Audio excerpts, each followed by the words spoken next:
Oi, Briga. Grande Betarello, que prazer! Há Tudo quanto bem? tempo? Prazer estar aqui com você. Dessa vez não Olha, caminhando, né? conversar sentado com você é uma raridade, Pois é. porque nós sempre conversamos peripateticamente. Pois é, acho que a gente teve Quando, mais de milhares de quilômetros de pensamento, cara. eu acho que sim, alguns escabrosos e outros bons. Mas Vamos que nessa. bom! E vamos nessa, né? Vamos nesses diálogos, que é algo que a gente aprendeu a construir entre nós dois, dialogar. E daí surgiu a ideia dos diálogos.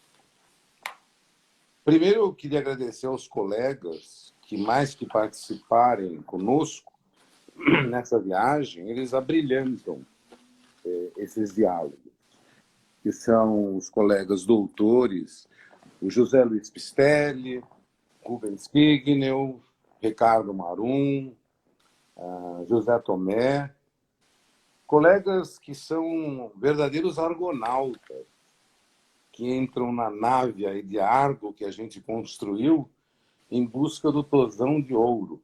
A gente até hoje não achou, mas a gente continua procurando.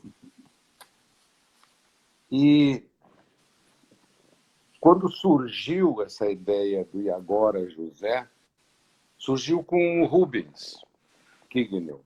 Nós estávamos conversando sobre essas questões que todos conversam hoje em dia. Pânico, morte, política mundial horrorosa. E eu dizia para ele que, conversando com você, seria interessante fazer algumas lives para participar com as pessoas de esse momento. E surgiu o poema de Drummond, do Carlos Drummond de Andrade, e todo grande poeta é um verdadeiro profeta. Né? Ele escreveu em 42. E agora, José? E agora, José, que a festa acabou, a luz apagou, o povo sumiu, a noite esfriou. E agora, José? E agora você? Você que é sem nome, que zomba dos outros, você que faz versos, que ama, protesta. E agora, José? Eu acho que essa é a primeira estrofe da poesia que desemboca não em 42, mas em 2020, onde estamos sem mulher, sem discurso, sem carinho, bebendo, fumando, não podendo cuspir, a noite esfriou, o dia não veio, o bonde não veio, o riso não veio a utopia. E tudo acabou, e tudo fugiu, e tudo mofou, e agora José. Drummond é fantástico, os poetas são fantásticos. Né? E isso tudo que hoje nós estamos começando nesse diálogo surgiu de uma criação nossa, Betarello, que foi o movimento interdisciplinar, transdisciplinar de psicossomática. E eu lembro que nós e o grupo, o primeiro grupo que nós tivemos, estávamos escolhendo um nome. E vinham os nomes clássicos, do tipo sociedade, mas a gente não queria sócios. Depois veio o núcleo, centro, mas desde Galileu nós nos sentimos descentrados, desnucleados. E você falou movimento, uma coisa que movimente, não é? E foi fantástico. E aí a palavra seguinte foi interdisciplinar, que é o que nós já vimos fazendo, né, na vida há longo tempo. O interdisciplinar e o transdisciplinar. A gente elegeu esse caminho porque nós não acreditávamos numa reunião de especialistas de um mesmo assunto. E aí fica chatíssimo, todo mundo fala a mesma coisa, a gente se acha demais, não tem diálogo. Tem eleição de totens, de santos, né? E o psicossomática, que a gente conversou muito sobre isso. Se você deixar, eu fico falando feito uma matraca ainda, cara. Você tomar fôlego, eu vento. Então tá bom. E esse grupo que a gente constituiu era constituído de dentista, do Abrão, da geneticista, a Cassiana, da Cassandra. terapeuta Cassandra, da Mirtes, a grande terapeuta Mirtes, da Vera Laurentes, do extraordinário Lerner. Um era presidente de banco, o Cortese, que tinha um movimento de espetáculo de trajetória de vida, da chefe da UTI do Hospital Alemão Oswaldo Cruz, Sara. a Sara. Como que vai esquecer da nossa mestra, né? A doutora Matilde Neder. Você está se arriscando, que você vai esquecer um monte de gente aí, mas Não, os nomes que a gente eles citou valem para perdoam. os outros todos, que estão inclusive online aqui, Opa. participando com a gente aí, na boa. É o que veio vindo, né? A Lia. Mas essas pessoas nos ensinaram a todos a dialogar. Porque o diálogo é de no mínimo dos, que procuram um logos, que procuram uma racionalidade, uma razão. E a sociedade, o núcleo, ele é um monólogo. E o monólogo ele vai terminar em construir um tótem. E hoje o que a gente presencia no mundo e no Brasil é dois monólogos, onde cada um corre atrás do próprio rabo. O verde não gosta do amarelo, o verde se acha demais, o amarelo não gosta do verde, o amarelo se acha demais. Isso cria um dilema. O dilema é uma fala circular em que roda, roda, roda. Você já sabe o que o A vai falar, você já sabe o que B vai falar. Não há criação. E essa temática circular contínua, né, ela produz fúria, produz raiva. O oposto disso é o diálogo, que não é circular, que é espiral e que cria dialética. Então, eu conversando com o A, eu ouço a proposta dele, eu reproduzo, eu discuto, acertamos uma nova antítese de uma outra tese para uma outra síntese. E esse caos que a gente vive é de que cada idiota se acha dono do monolito que existe na cabeça dele, na pedra.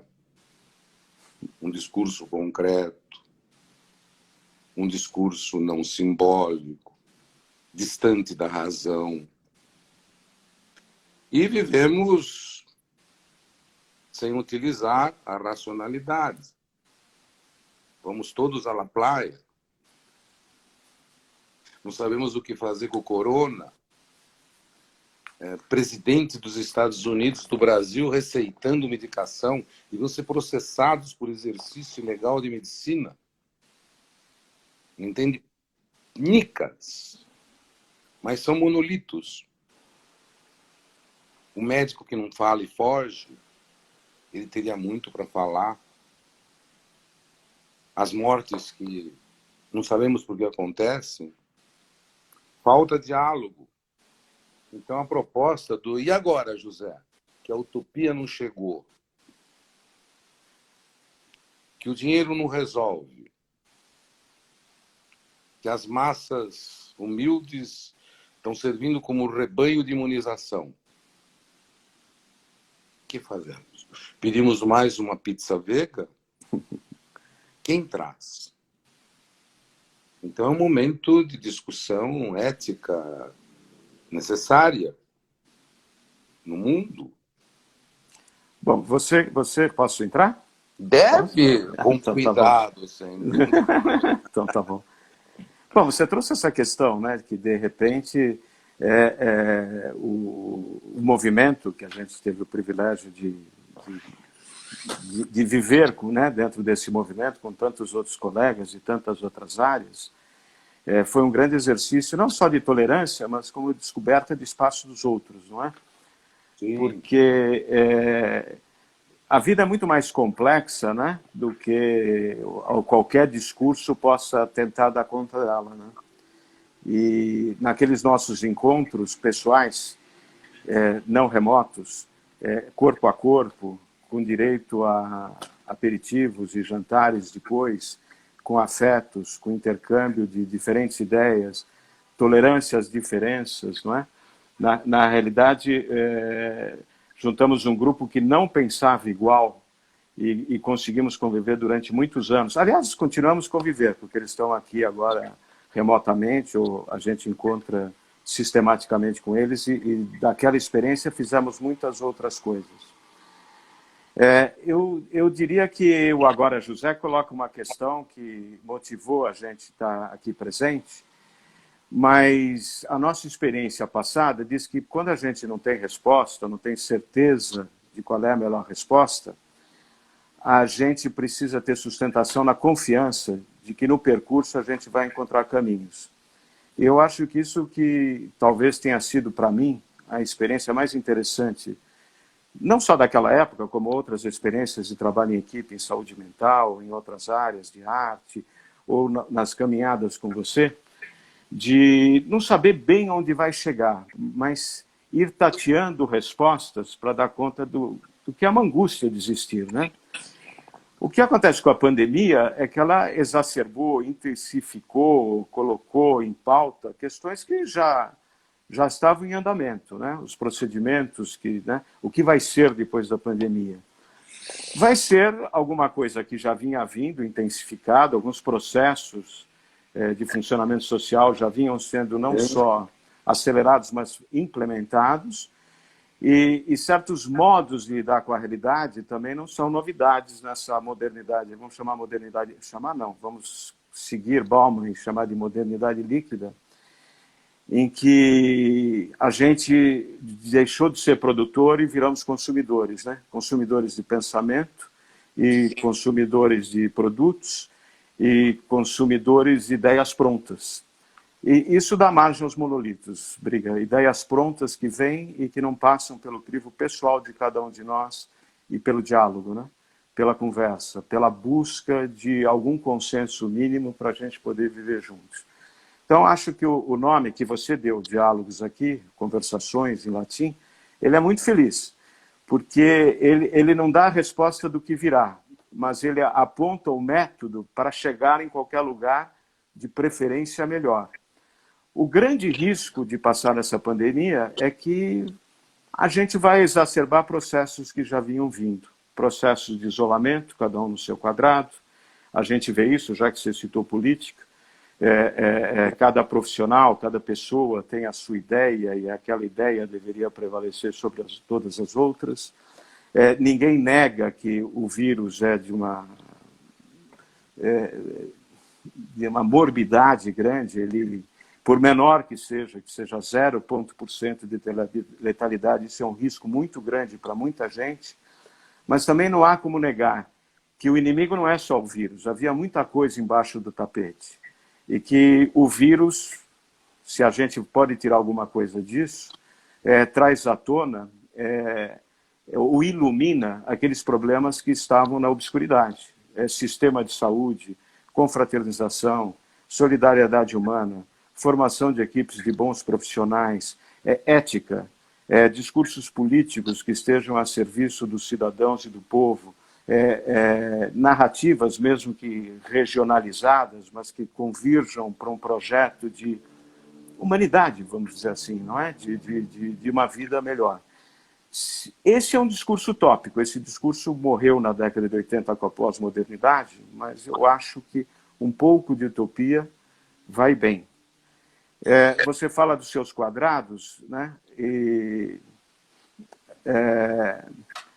Só para citar a questão de como o isolamento social que a gente vive agora, pelo menos aquelas pessoas que estão nos ouvindo agora, porque a inclusão digital, ainda no Brasil, não vou dizer que é uma minoria, mas 70 milhões de pessoas não têm acesso, 40 milhões não têm nenhum acesso à internet e 25 milhões têm um acesso muito precário.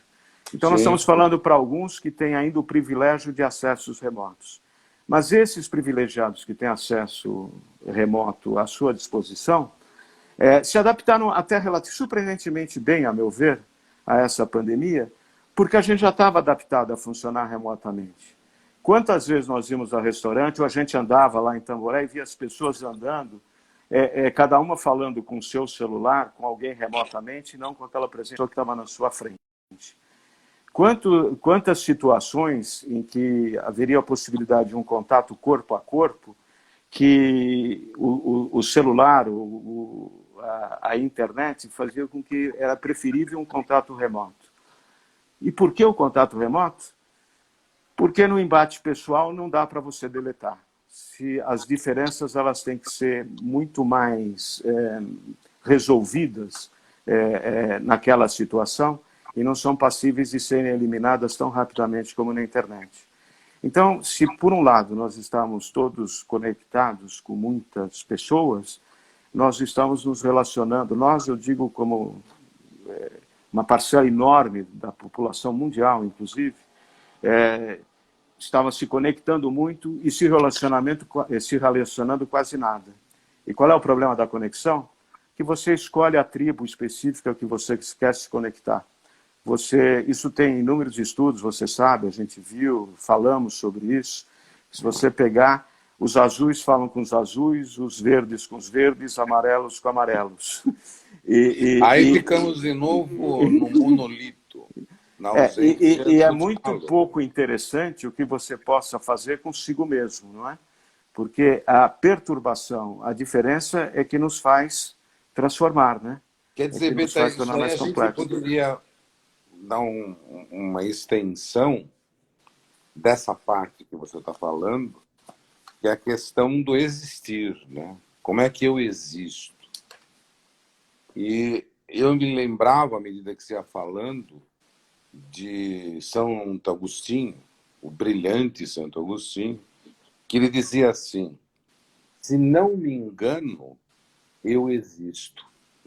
É extraordinário isso, né? Se eu não me engano, eu existo.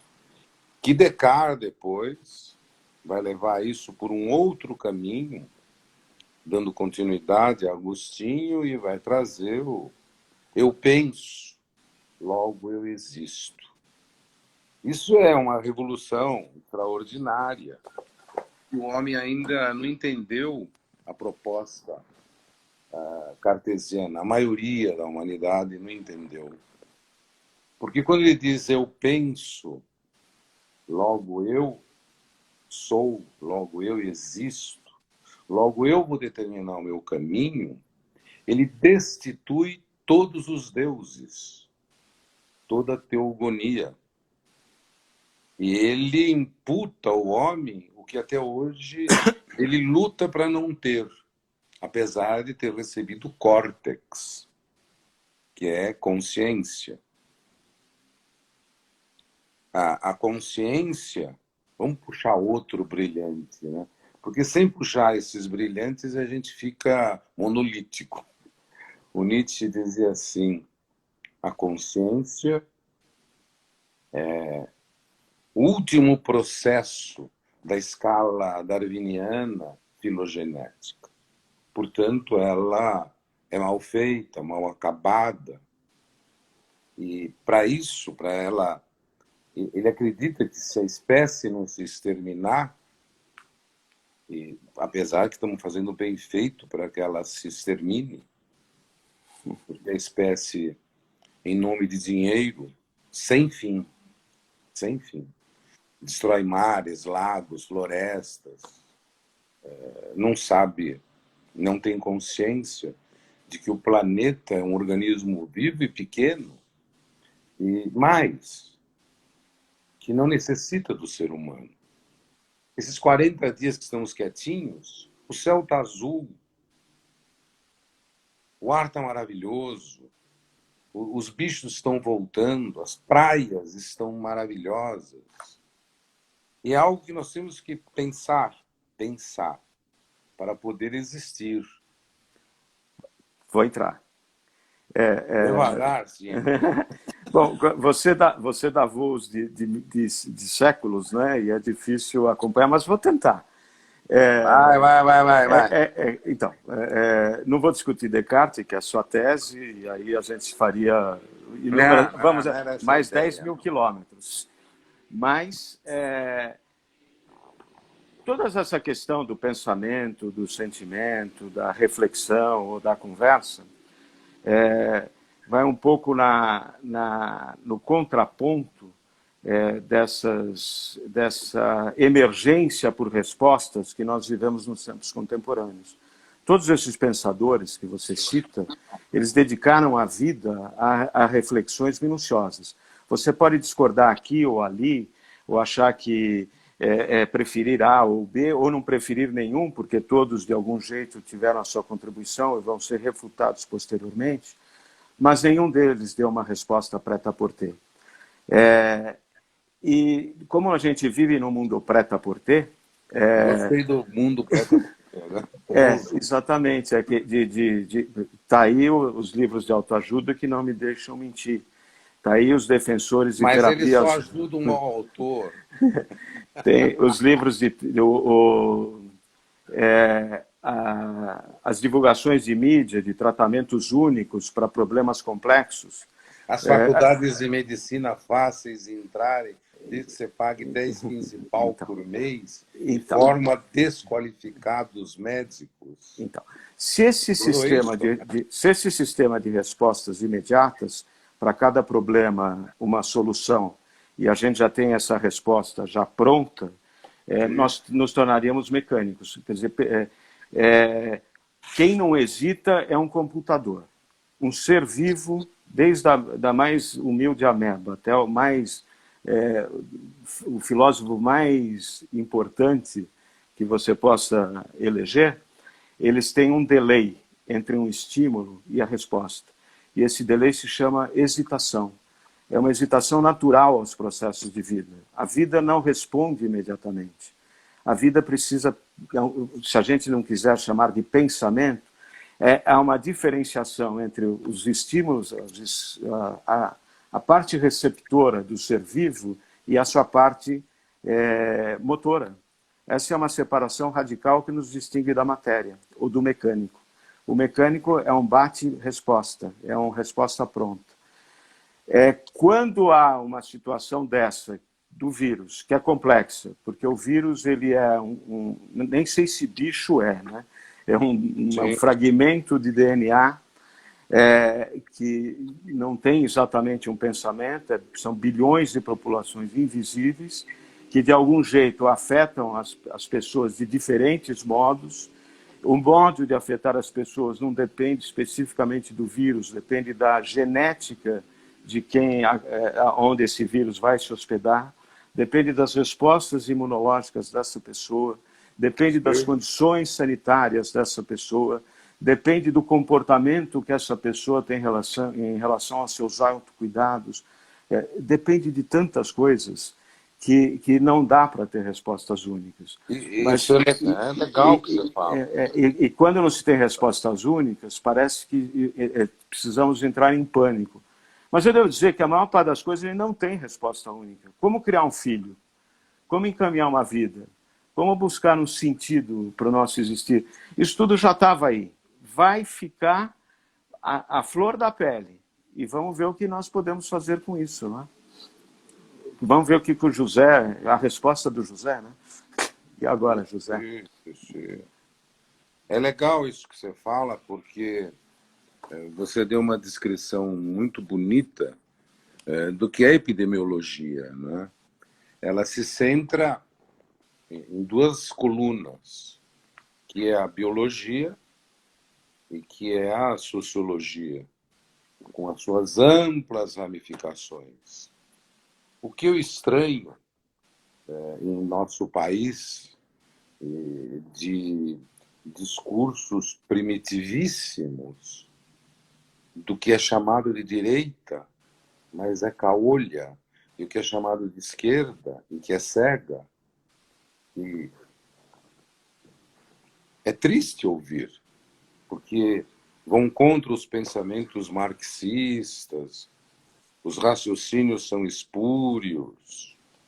Eu não vi nenhuma vantagem na esquerda de Stalin, na esquerda de Castro. Eu não vi nenhuma vantagem na direita de Mussolini, na direita de Hitler.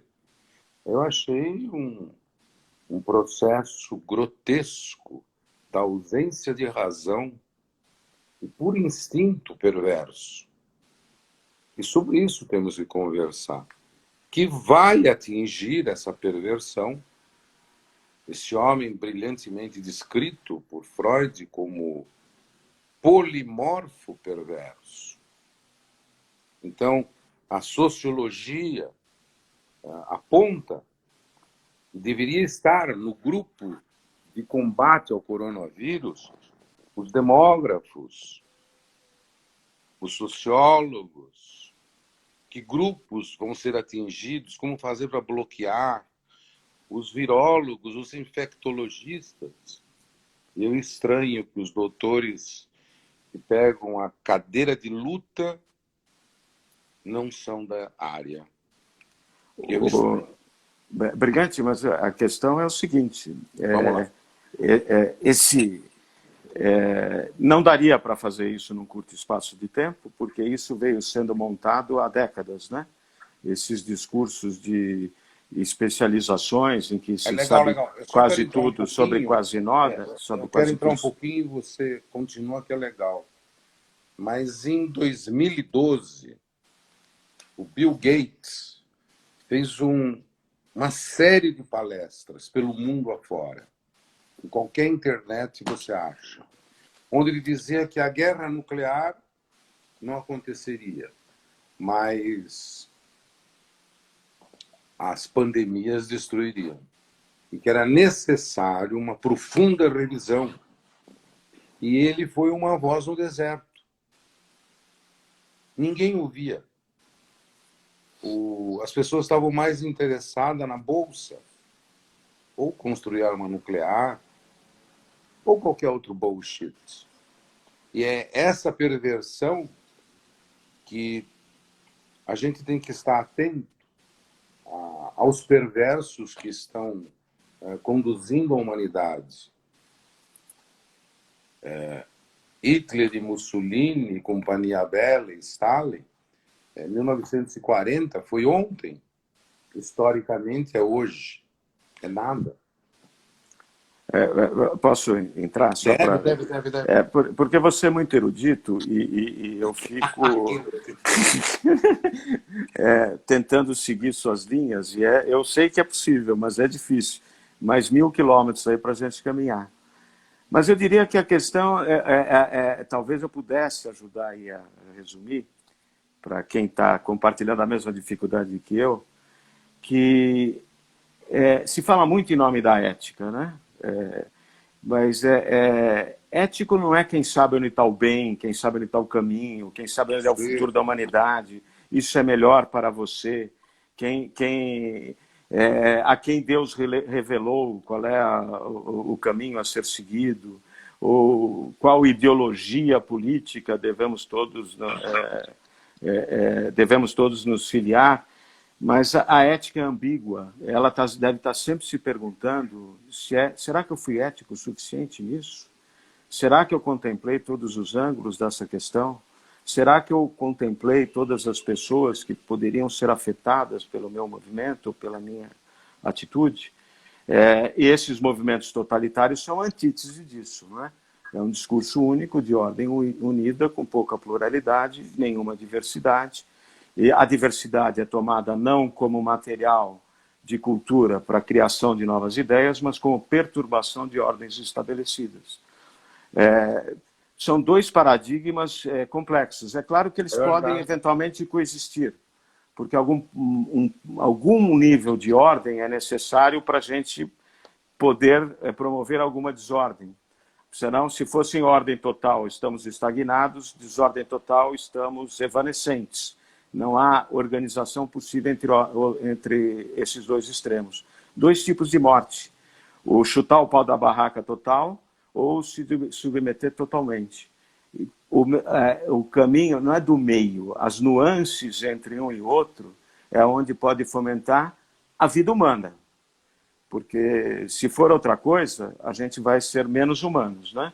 Ou vamos ser impotentes por evanescência, ou vamos ser impotentes por esclerose, né? Ou vamos estar mortos, anestesiados, ou vamos estar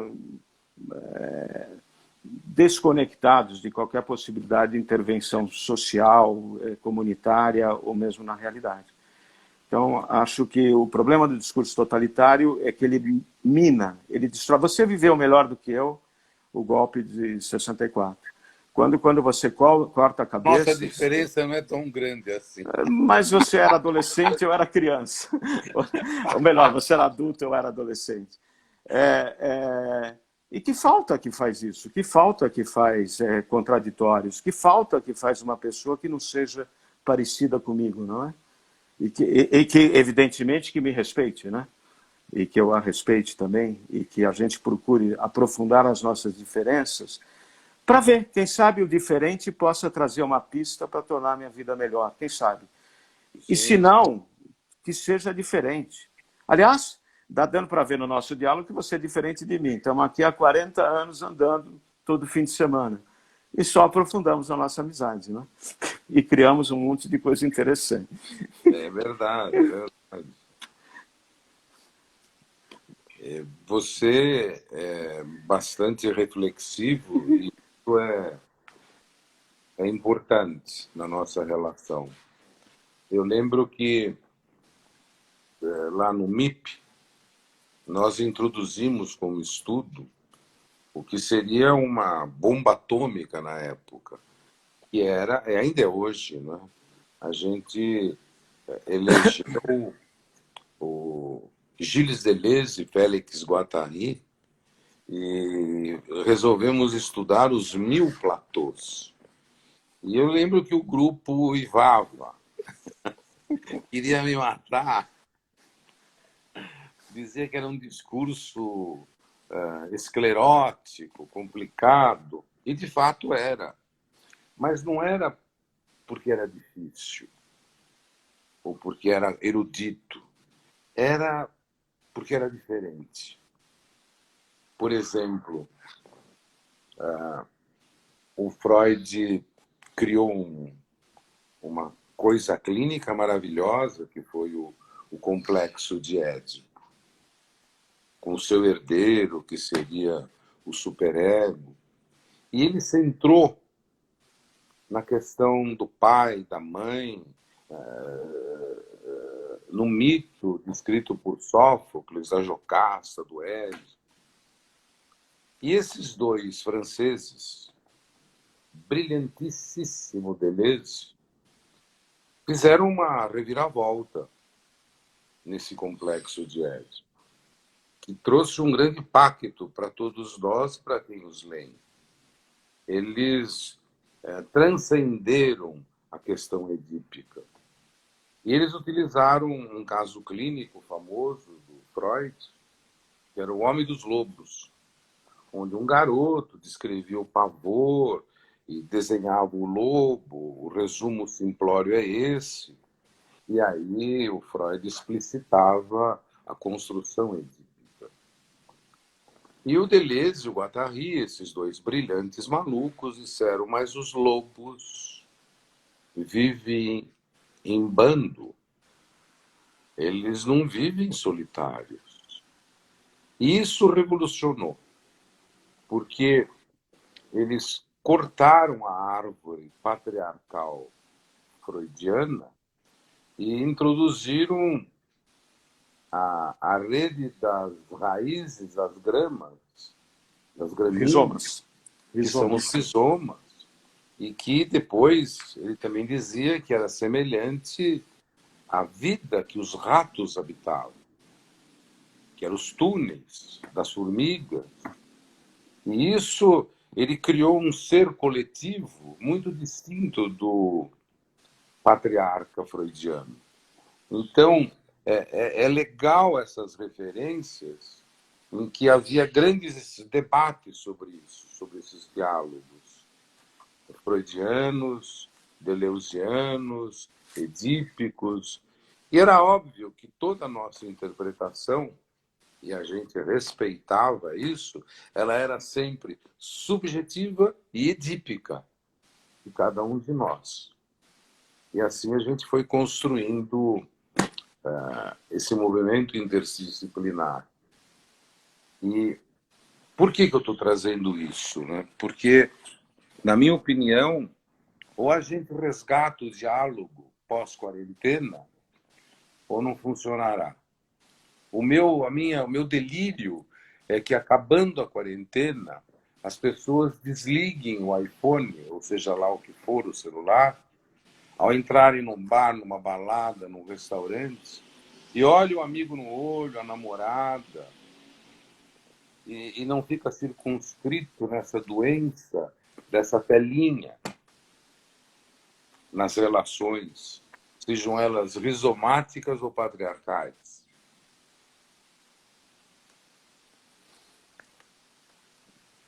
De novo, você fez um sobrevoo aí grande, mas eu vou... Vamos lá, eu passo. Bom, já que...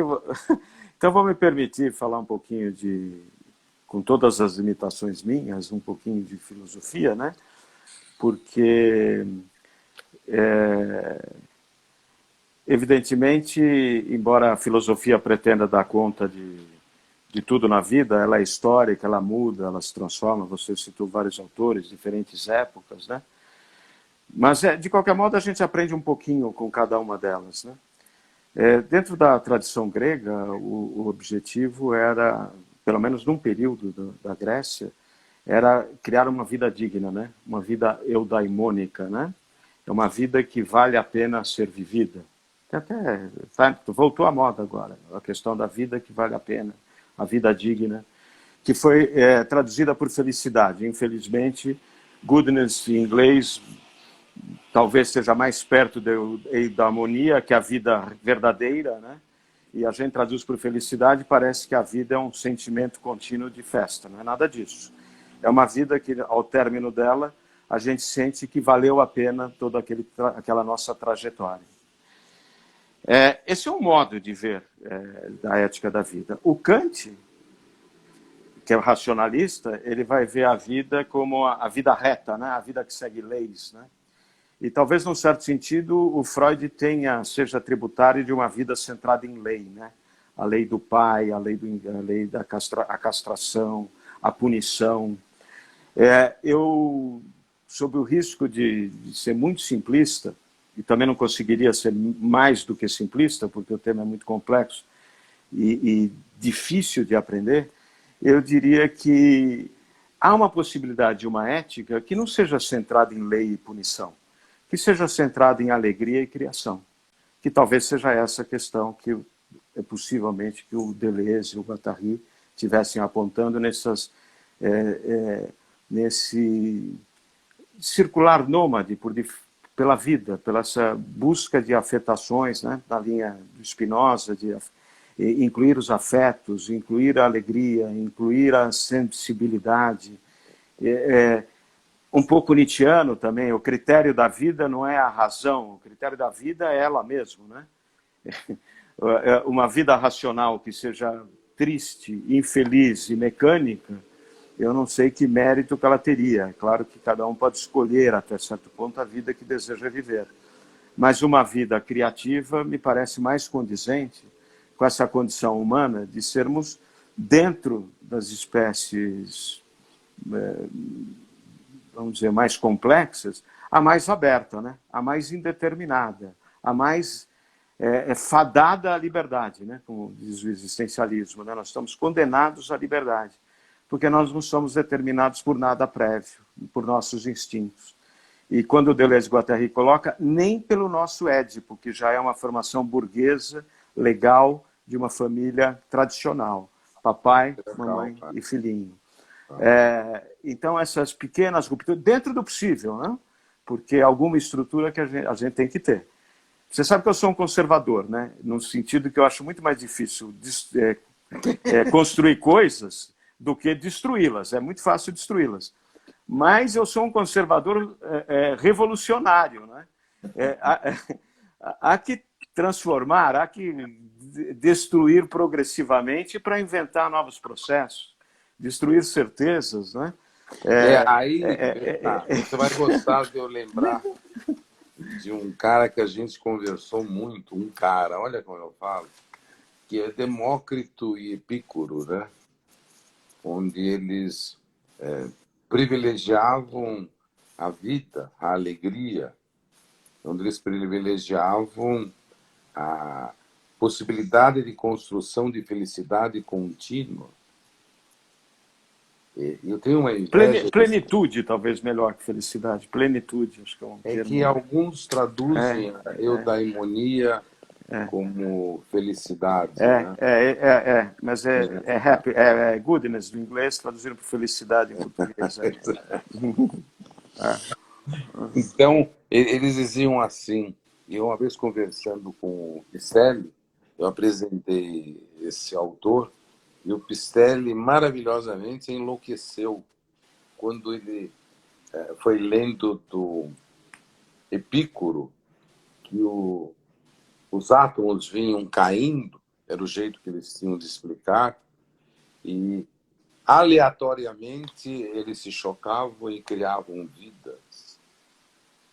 Eu acho que essa é uma atitude conservadora, criativa, maravilhosa. Porque a gente...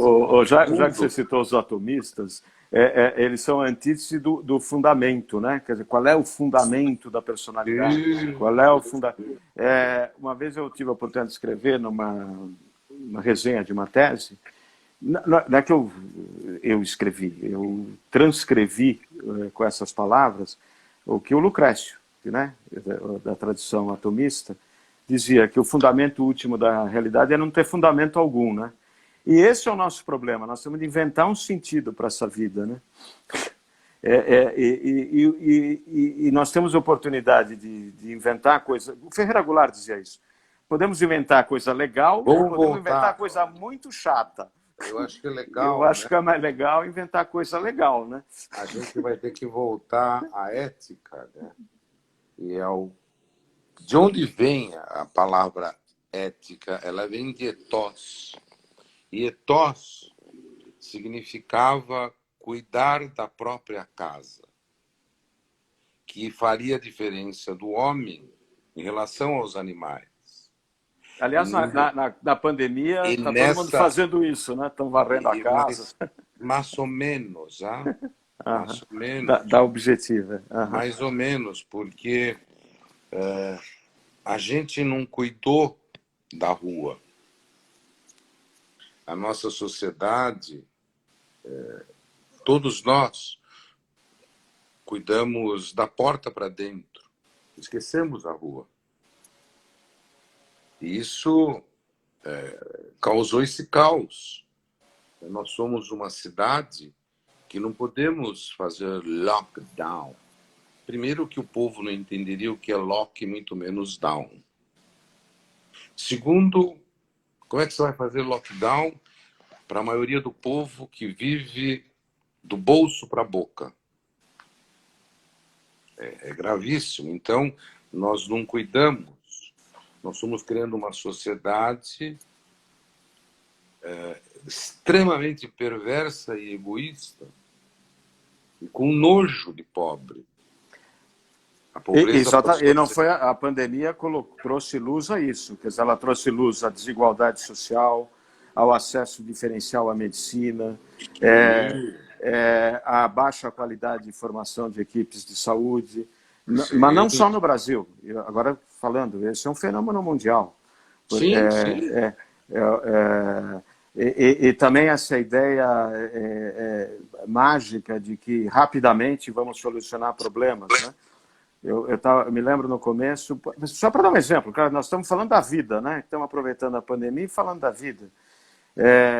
Precisamos de respiradores. Bom, mas não adianta ter avião se não tem piloto. Precisa ter médico, enfermeiro, atendente, precisa ter equipe para cuidar.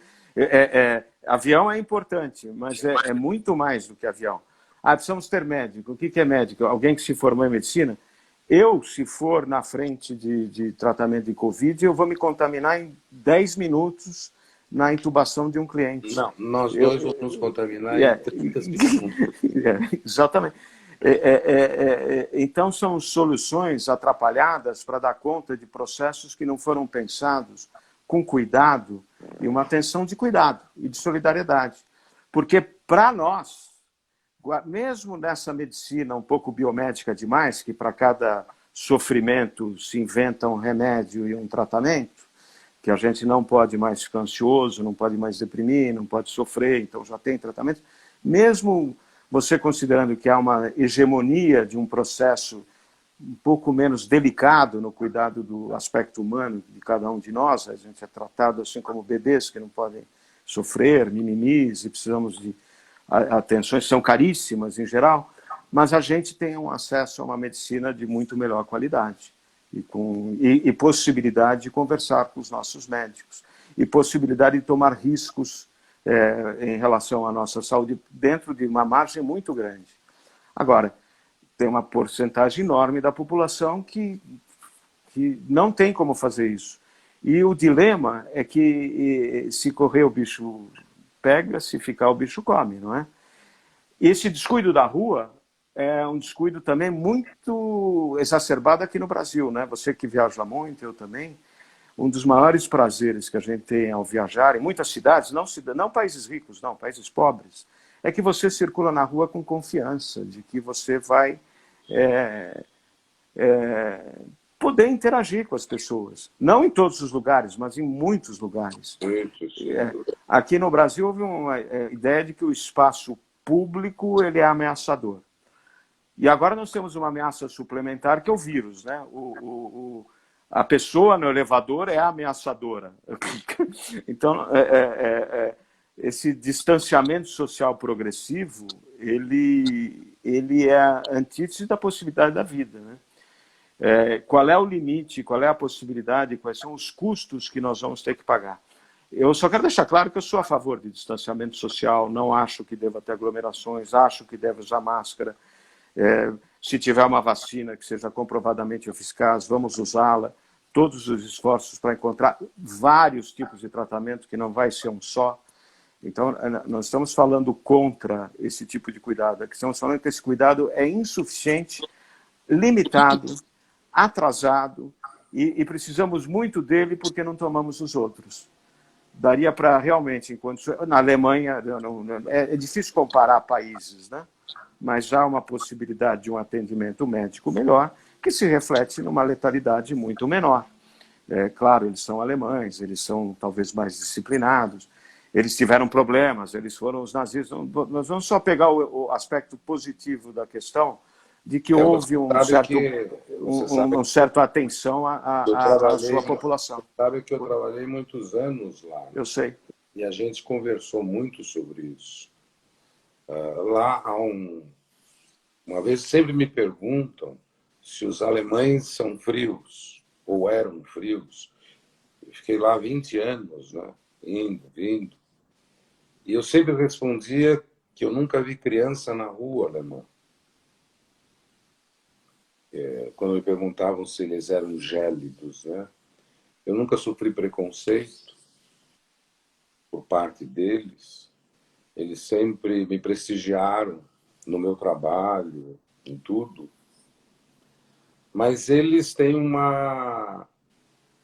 Quando pergunto isso, eu digo assim, vocês sabem em que é formado a Premiera Merkel? Ela é formada em química, pós-graduada em química quântica. Vocês sabem que os últimos 5 presidentes nossos são formados? E aí me olham, né, e dizem, mas isso não tem nenhuma importância. E a resposta que eu dou é assim, você operaria teu coração com um analfabeto? Você quer a excelência. E aí nós estamos falando, não é, Beta? Vamos voltar lá para trás de novo. Só para dizer uma coisa, senão vai parecer que eu não sou germanófilo, mas eu estava só pegando um aspecto específico de qualidade de atendimento de saúde em relação à sua população. Eu não saberia dizer exatamente quais são os requisitos para um presidente, mas eu não peguei os Estados Unidos, por exemplo, que tem um péssimo sistema de saúde, né? Eu acho que é o país, talvez, referência da ocidentalidade e que tem problemas de saúde talvez até mais graves que o nosso, porque, bem ou mal, nós temos atendimentos disseminados por todas as cidades. Você pode discutir a qualidade. E os Estados Unidos ele foi minando esse sistema de saúde dos 30% pobres, americanos que não aparecem, né? Continuam não aparecendo muito, mas que existem, estão lá, eles não são visíveis, e que têm um péssimo atendimento também, né? Então, pegar exemplo dos outros serve mais para inspiração do que como modelo, né? Então, nós teríamos condições, ou teremos condições aqui no nosso país, de ter um sistema de atendimento melhor.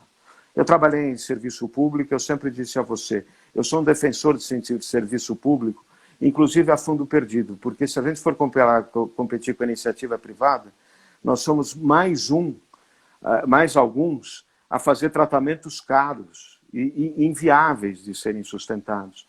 E deixamos o básico do lado.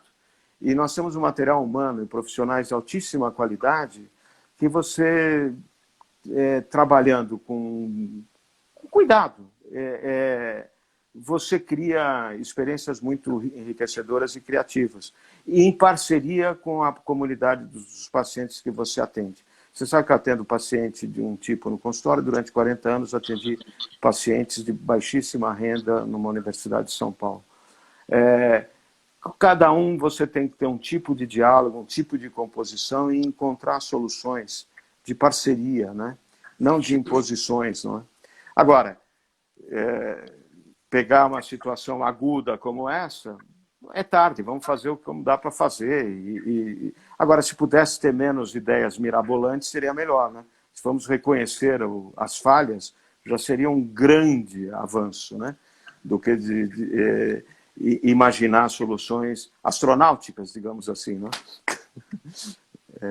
Para dizer dos remédios que estão sendo preconizados aí como panaceias. Né? Eu espero que alguns desses realmente sejam muito benéficos, mas provavelmente não vai ter um só. E esse discurso de messiânico, de que a solução virá, sem passar por uma reflexão, ela me parece muito empobrecedora, né? Reflexo de um mundo empobrecido. Né? Sem dúvida. E demorou décadas, né, para se tornar assim. E aí, às vezes, me perguntam assim, na Idade Média era pior.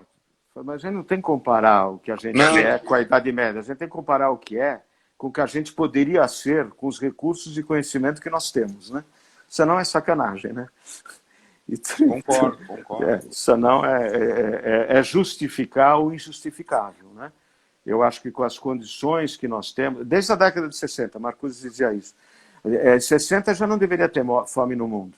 Só faltava uma vontade política e de solidariedade para acabar com a fome. Comida tinha.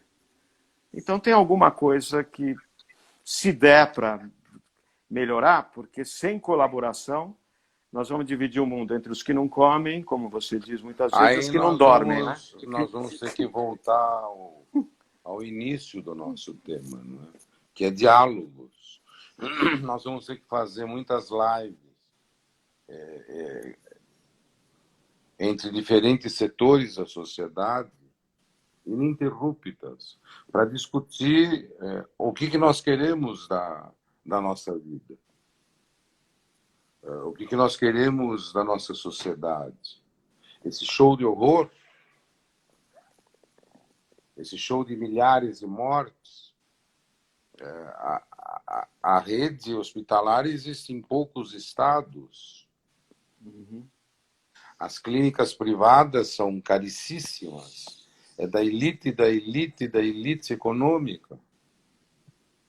O quanto se paga para seguro-saúde, para você frequentar.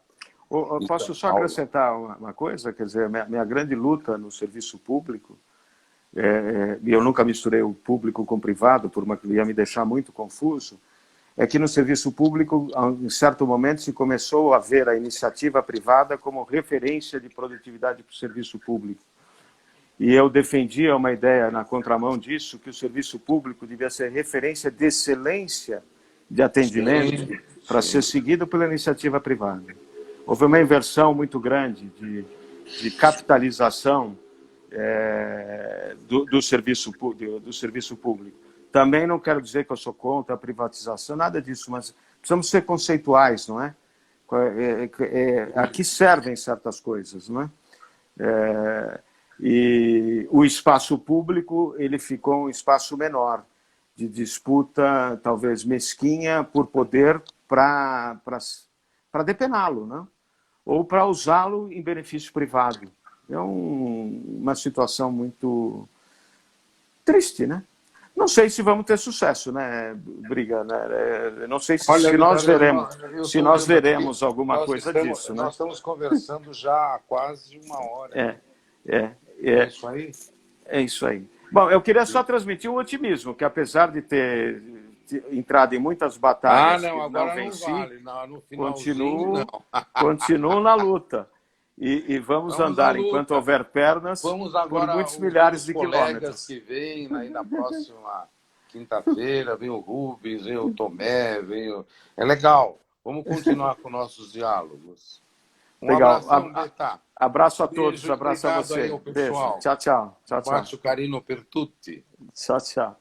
Tchau.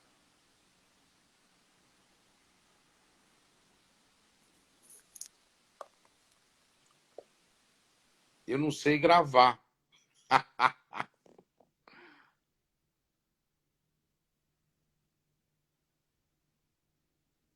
Eu queria gravar, mas eu não sei.